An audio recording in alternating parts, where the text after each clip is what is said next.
What's up, everybody? It's Ronnie, and today we're going to talk about chess. Everybody's heard about the game of chess, but have you ever applied that to the way you purchase your vehicles or lease your vehicles? Today we're going to talk about being proactive about your vehicles and seeing 4 to 5 moves ahead instead of reactive when something happens and then you've got to do something right now.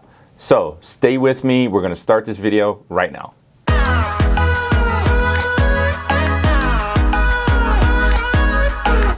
So when you really stop and think about it, purchasing a car is just like playing a game of chess, but it's just got a lot of impactful things for your life. Like whenever you buy a car, it impacts you 3 to 7 years, depending on what type of deal you sign up for, loan, purchase, pay cash. But you're usually looking at 3 to 5 years when you purchase a car. So when I say you need to see 4 to 5 moves out, I'm going to explain some of the pitfalls you might fall into or your friends when they're purchasing a car. So before we start talking about being proactive, I want to give you some things, some reasons why you may be reactive. Think about this list of items when you're driving a car and you don't really plan on buying another one and you haven't looked 4 or 5 moves ahead, but these things happen to you and you've got to react. The first thing is going to be you get into an accident and your car's totaled. You didn't really expect to have something happen to that vehicle. Nobody really can see the future when it comes to like a hailstorm or being in an accident or the car gets stolen. But it would be nice if you had bought that car, signed up for a long-term loan, and then at least thought, look, what's going to happen next? Write those things down. What are your payments right now?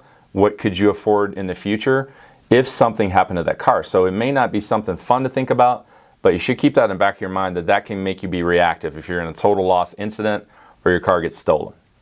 So the second thing I want to talk about is having kids. So if you buy a sports car, your family buys a sports car, and you know that you've been talking about having a kid in about 1 year to 2 years, there's no reason to sign a 60-month loan on a vehicle like that. You need to think further than that. Like, we're going to get this sports car, it's probably going to last 2 or 3 years. Don't fall in love with it, and then talk yourself into having a 6 or 7 year loan on that car, knowing that you're going to be reacting to having a baby in the near future. Let's face it, small cars do not carry a lot of child seats. So we had a friend that has a Mini Cooper and they had another kid, and now you're sticking these child seats in the vehicle and everybody's squished in the back, and it just makes zero sense. So when I'm talking about thinking ahead, playing the game of chess when it comes to your cars, that's a main example. The last example we're going to use today is retirement. People that are entering retirement. I hear it a lot. People are like, I'm buying a car, I'm going to retire next year, I'm never going to have car payments again. Well, that's okay, and I hope that works for you. But it's nice to see 4 or 5 moves ahead and go, well, what happens if my car is totaled? What happens if my car is stolen? What happens if I need a bigger car or a more comfortable car, or I have back problems? Just because you make that move, remember it's not permanent and things could possibly change. And even if it doesn't change, at least you'll be ready because you thought ahead.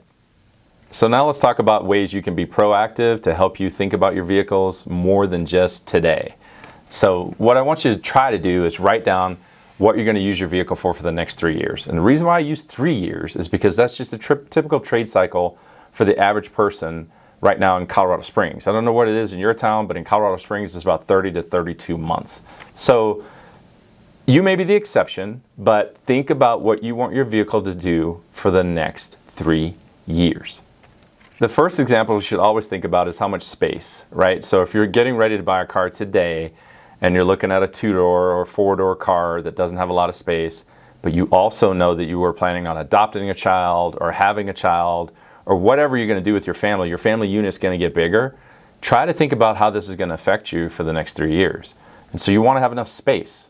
Make sure that you're looking at the space, not just for you and for how good you feel about the car today, but for what it's going to be doing for your family for the next 3 years. You also want to think about some of the fun stuff you want to do in your life, like, are you going to be buying a camper in 1 year? Are you going to be buying a camper in 2 years?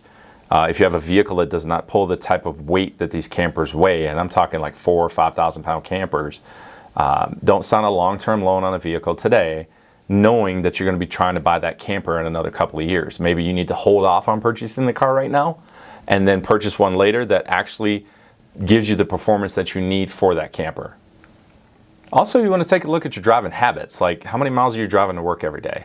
How much gas are you going through every month? You'd be surprised how many people do not know what their total gas bill is on a monthly basis. And sometimes I've seen as high as $400 a month. If you're driving a big truck, they require to be filled up every week. It's $75, $85 a week, and on and on and on. And then they're driving all types of miles. And that will cause you to want to react and trade that truck at some point.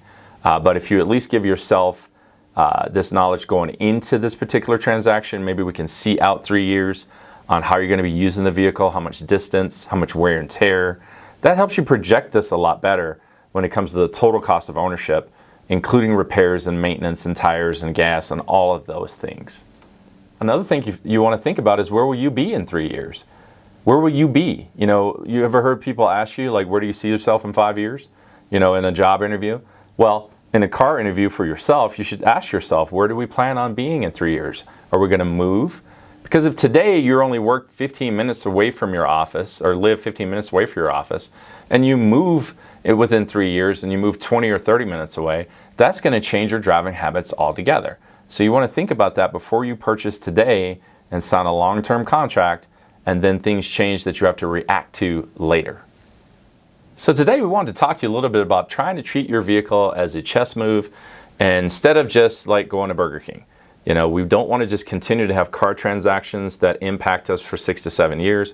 We want to at least be able to see out 3, 4, 5 years on what's going to happen with this vehicle, so that when you make this purchase, you're good to go. You've pretty much got all the angles written down.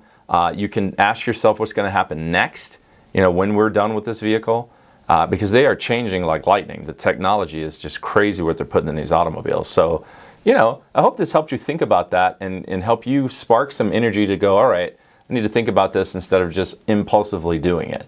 I want to make sure that I get the right car that's going to last at least 3 years. So if you want to see more car videos, we've got some in the car buying tips. And don't forget to subscribe to the channel and ring the bell. That way you'll be notified every time we go live or we drop a new video. Thanks, guys.